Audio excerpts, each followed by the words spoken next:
Hey, English learners! Welcome back to the English Leap podcast, your cozy place to learn easy English through real-life conversations. I'm Anna. And I'm Jake. Anna, can I just say the studio feels a little cold today? Jake, every time the air conditioning works properly, you react like we are recording from the top of a snowy mountain. I like to bring atmosphere. You like to bring drama. That too. But to be fair, the weather outside does feel a bit gray today, and inside the studio it has that cool, quiet kind of feeling. Yes, and honestly, today's topic feels a bit like that too. Not loud, not dramatic, just something a lot of people carry quietly. Yes, the kind of feeling that does not always look serious from the outside, but can shape so much on the inside. Exactly. And that is really what we're getting into today. Yes, today we're talking about self-worth and how easy it is to build it in the wrong place. Especially when it starts depending too much on other people's approval. Because I think a lot of people know this feeling, even if they do not always say it out loud. Right. Wanting approval is such a human thing. Nobody is completely immune to it. Right, and if you are immune to something, it means it doesn't affect you easily. Sadly, one slightly cold reply can still affect people very easily. Oh, very easily. One weird text and suddenly your whole emotional system starts holding an emergency meeting. Yes, then you replay that one message for 3 business days. 3 business days is very specific, Jake. Because I have lived it, Anna. Fair enough. And for me, this topic became very real during a recession-like season, when the economy felt shaky, companies were cutting budgets, and people around me were quietly worried about layoffs. Even if your own job is still there, that kind of atmosphere gets into your body. I noticed I was trying so hard to stay useful, extra available, extra dependable, almost like if I just worked hard enough, answered fast enough, and made myself necessary enough, I could somehow protect my place. Oof, that is such a human response, though. Human, yes. Peaceful, no. And what really hit me later was this. I was not only scared about money or stability, I was scared of feeling less valuable if that role disappeared. Yes, that part goes deep, Jake, because sometimes work is not just work. It becomes proof that you matter. Exactly. And when your worth starts living there, uncertainty feels personal. Mine looked very different, but the feeling underneath was strangely similar. Mine showed up more in friendships and social situations. I used to leave some conversations feeling weirdly tired, and for a long time, I could not fully explain why. That kind of tiredness usually means something deeper is happening. Yes, and eventually I realized I was trying way too hard to be liked. I was laughing quickly, agreeing quickly, smoothing things over, making sure everyone felt comfortable. Honestly, I was like a one-woman emotional customer service desk. That image is painfully clear, Anna. Thank you. And then later, after those conversations, I would second-guess myself. Did I say too much? Was I weird? Did that joke sound strange? Should I have stayed quieter? And if you second-guess yourself, it means you start doubting your own words, choices, or actions after the moment has passed. Right, and that was the hard part to admit. I was not only trying to connect, I was performing a little. I wanted people to like me. I wanted to feel chosen. So, in your case, self-worth got tied to being accepted. Exactly. And in my case, it got tied to being needed. Right, different stories, same trap. Yes, and I think that is why this topic matters so much. Self-worth can quietly attach itself to work, relationships, appearance, success, usefulness, productivity, almost anything. So in this episode, we want to talk about why approval feels so addictive, what self-worth really means, the difference between confidence and self-worth, the habits that destroy it, and the habits that help rebuild it. Yes, this is a B2 level episode, so the language will be a little richer, but still natural, clear, and comfortable to follow. So please do not worry if you do not catch every single word. Just stay with us, listen for the feeling, and let your English grow naturally as you listen. And later in the episode, we'll also have a word tour where we explain some powerful words and expressions from today's conversation. And yes, we do have a little extra for you today. A very practical little extra. A very practical little extra. If you want the full transcript to follow along with the episode or to read everything again later at your own pace, there's a PDF waiting for you in the description. And we also added grammar, comprehension, and vocabulary quizzes to help you keep practicing. Jake, noticed? We were suspiciously organized today. It happens.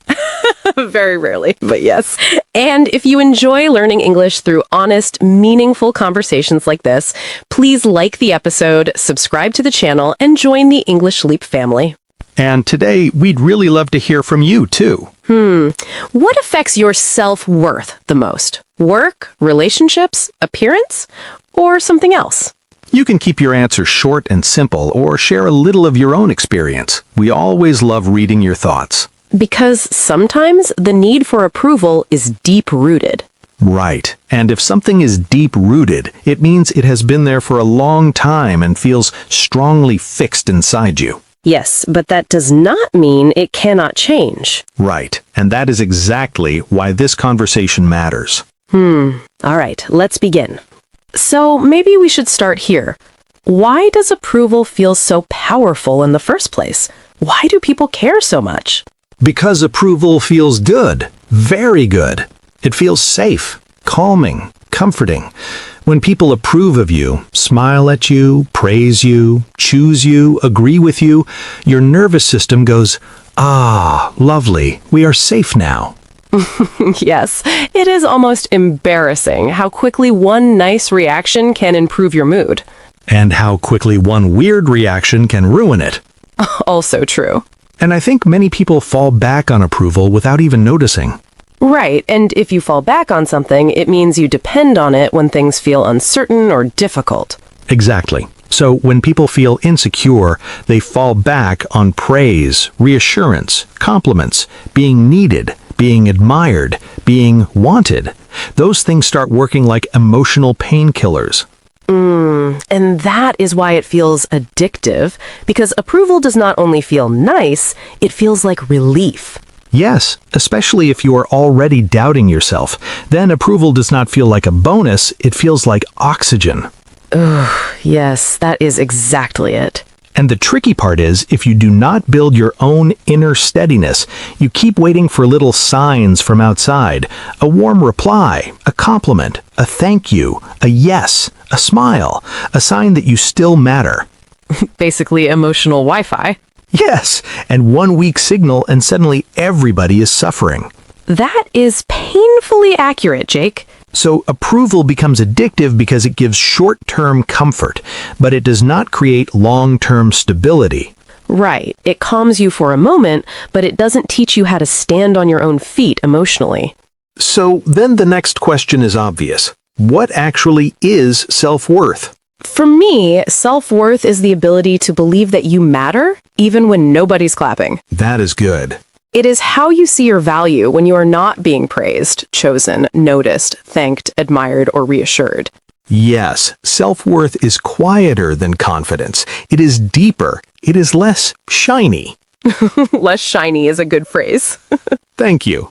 Confidence can say, "I think I can do this." Self-worth says, "Even if this goes badly, I am still worthy." Yes, that is such an important difference. And building that kind of worth is very deliberate. Right, and if something is deliberate, it means it is done intentionally, not by accident. Exactly. Real self-worth usually does not appear one sunny morning while you're eating fruit and feeling healed. Slightly rude, slightly true.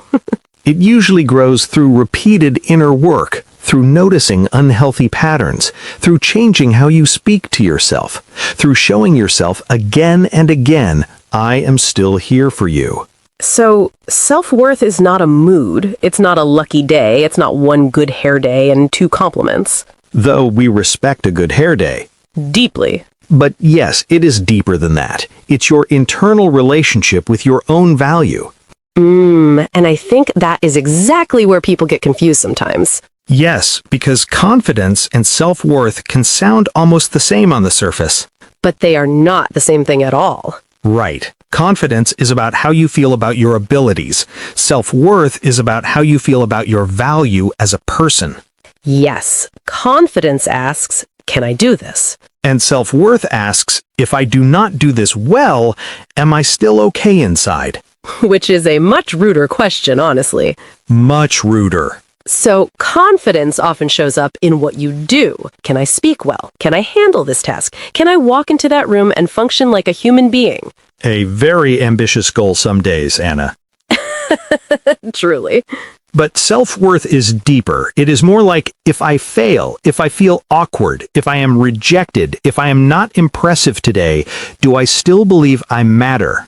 Exactly. You can look confident and still have very fragile self-worth. Yes, some people sound sure of themselves, speak well, dress well, work well, but inside they're still terrified of being ordinary. Or terrified of anything that cracks the image. Which is exhausting. It is like trying to look emotionally moisturized while drying out inside. That is ridiculous. Keep going. Thank you. My point is, confidence helps you do things, but self-worth is what holds you together when things do not go well. That is strong. And I think many people need to hear that because they keep trying to become more confident when what they really need is a kinder foundation.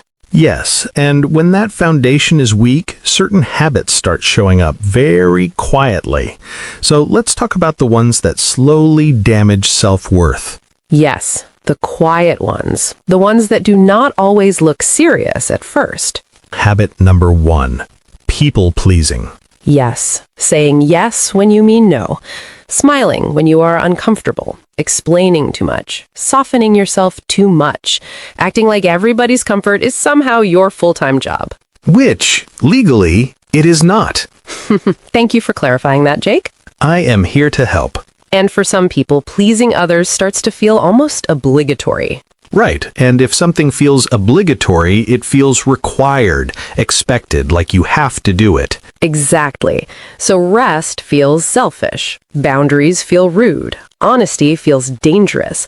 And that slowly teaches you my needs come second. Now let's look at habit number 2, over-identifying with what you do. Yes, when your value gets tied to your productivity, success, usefulness, income, achievements, output, image, or performance. Yes, that was my trap. I was not only doing my job, I was using my job to tell myself I deserved to exist comfortably. Oof. Yes, not ideal. And when your worth gets that shaky, you often start tolerating things you should not. Habit number 3. Letting disrespect go too far. Yes, sometimes when self-worth is low, you let people get away with something they should not get away with. Right, and if someone gets away with something, it means they do something wrong or unfair and face no real consequence for it. Exactly. They cross a line. They speak carelessly. They use your kindness too much, and you stay quiet, because losing the relationship feels scarier than losing your peace. And that can really take a toll on you. Yes, and if something takes a toll on you, it has a harmful effect on you over time. Right, it chips away at your calm, your honesty, your trust in yourself, because every time you ignore your own discomfort, a part of you notices. And that brings us to habit number 4, constant self-doubt. Yes, always checking yourself, always adjusting, always wondering how you sounded, how you looked, whether they liked you, whether you said too much, whether you were annoying. The brain becomes a very rude little customer feedback form.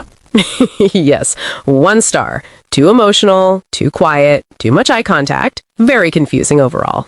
Exactly. And all 4 of these habits have one thing in common. They train you to look outside yourself for permission to feel okay. Which means your peace never really feels stable. Okay, so if those are the habits that slowly damage self-worth, what helps rebuild it? Right. I think it starts here. Habit number 1. Keep small promises to yourself. Yes, very unglamorous, very powerful. If you say you will rest, rest. If you say you will go for a walk, go. If you say you will stop replying to messages at midnight, please stop writing emotional essays at 12:14 a.m. That felt personal. It was universal, Anna. And this is where self-trust starts. You carry through on the things you tell yourself matter. Right. And if you carry through, it means you actually continue with something and complete it instead of dropping it halfway. Exactly. Every time you carry through on a small promise to yourself, you send yourself a message. I listen to me. I matter too. Right. And the next habit that helps a lot is this. Stop over-explaining everything. Yes, because over-explaining often means you are trying to control other people's reactions before they even happen. Exactly. You want your decision to sound acceptable enough to be approved. And that brings us to habit number 3. Let discomfort happen without treating it like danger. That one matters a lot because someone being disappointed is uncomfortable. Someone misunderstanding you is uncomfortable. Someone reacting differently than you hoped is uncomfortable. But uncomfortable does not automatically mean unsafe. Yes, and that is a huge shift, a really huge one, because many people think, if this feels bad, I must fix it immediately. But sometimes the healthier move is to stay steady and let the moment breathe. Which is very annoying advice, but excellent advice. Extremely annoying, very useful. Right. And habit number 4 is quieter, but just as important. Speak to yourself with more dignity. Yes. Not fake praise, not empty affirmations that your soul rejects instantly, just a more respectful inner voice. Less, what is wrong with me? And more, okay, what happened there? Less, why am I like this? And more, what do I need right now? Because self-worth grows in the way you respond to yourself after hard moments. Not only after successful ones. I think this is the part where self-worth becomes visible in real life. Boundaries, self-trust, emotional strength. Not glamorous, but very real. Yes, because boundaries are not only about saying no.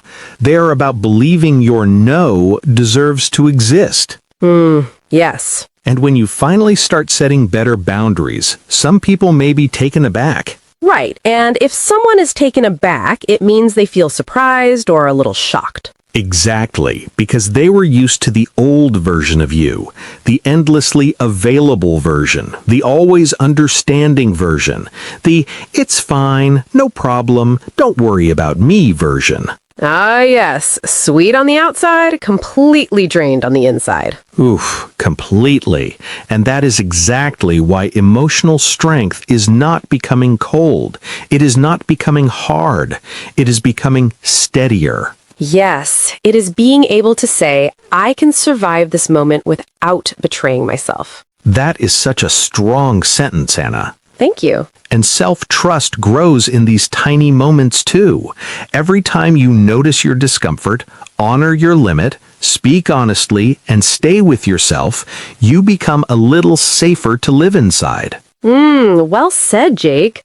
So, how do people depend less on outside validation without pretending they do not care at all? The goal is not to feel nothing. It is to stop making other people's reactions your main source of stability. Yes, approval can feel nice, it just cannot be the place where your worth lives. Exactly. So before you chase reassurance, pause and ask yourself, what am I hoping they will give me right now? Safety, comfort, proof, permission? Yes. And then ask, can I give even a small part of that to myself first? It also helps to notice where this pattern shows up most. Work, relationships, appearance, family, being useful. Because once you can name it, it stops feeling random. And yes, letting go of approval as a strategy can feel strange at first. Very strange, but that is part of the rebuilding. You stop performing so much, and you start listening to yourself more. And slowly, your worth begins to move inward. Not perfectly, but steadily. Sadly, there is no emotional overnight delivery. Yes, very disappointing. So maybe this is the simplest way to say it. Self-worth is not built by making sure everyone approves of you. It is built by staying connected to yourself even when they do not. Especially when someone is disappointed, when you feel awkward, when you fail a little, or when you are not your best. Yes, maybe especially then. Because if your worth only appears on good days, it is not rooted deeply enough yet. But if you can stay on your own side in hard moments too, that changes everything. And honestly, that is what makes life feel calmer. You stop living like every room is judging you, every message is grading you, every silence is rejecting you. Every eyebrow movement is now an official review. Yes, 5 stars, 1 star, very unstable service. Exactly. So no, the goal is not to stop caring completely. The goal is to care without collapsing. Because people's opinions will always come and go, but your worth cannot keep moving into all of them. That is a chaotic housing strategy, Anna. It really is. Your worth needs a steadier address than that. Yes, and that's what we're building. Not perfect confidence, not some magical state where nothing affects you, just something steadier inside. Right, something you can actually come back to. And before we close, let's take a little word tour through some of the words and expressions we used today. Yes, a calm little walk through the vocabulary. No hiking boots required. Thank goodness. So let's begin with a phrase from today's episode.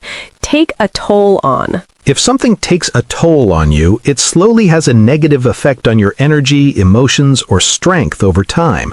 Not always suddenly, sometimes little by little. For example, constantly needing approval can take a toll on your peace of mind. Or trying to please everyone eventually took a toll on her confidence. Repeat, take a toll on. Take a toll on.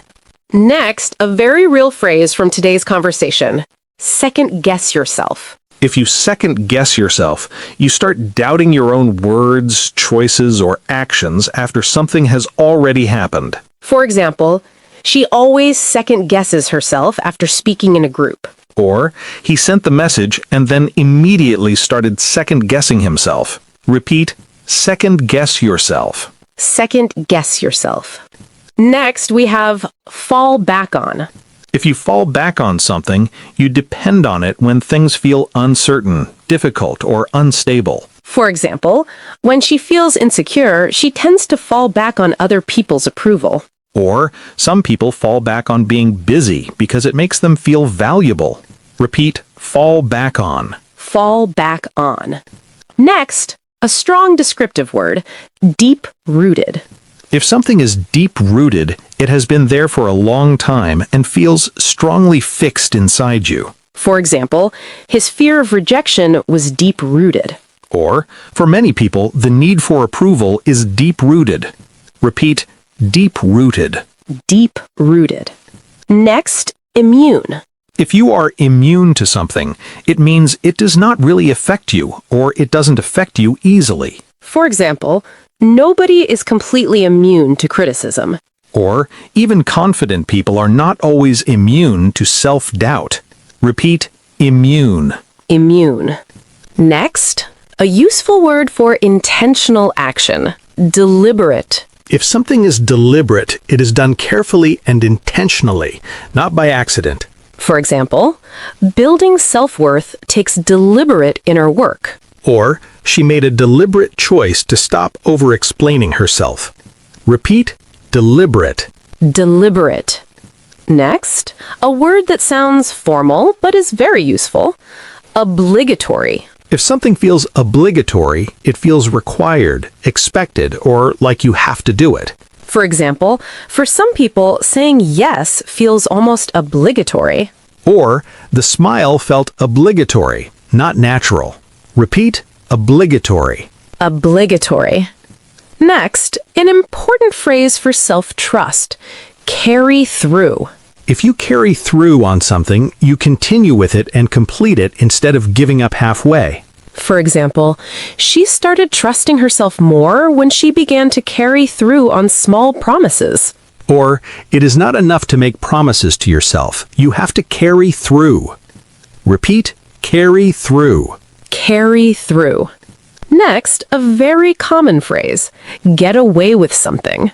If someone gets away with something, they do something wrong, unfair, or unacceptable and face no real consequence for it. For example, when your self-worth is low, you may let people get away with disrespect. Or, he kept getting away with rude behavior because nobody challenged him. Repeat, get away with something. Get away with something. And the last one for today, be taken aback.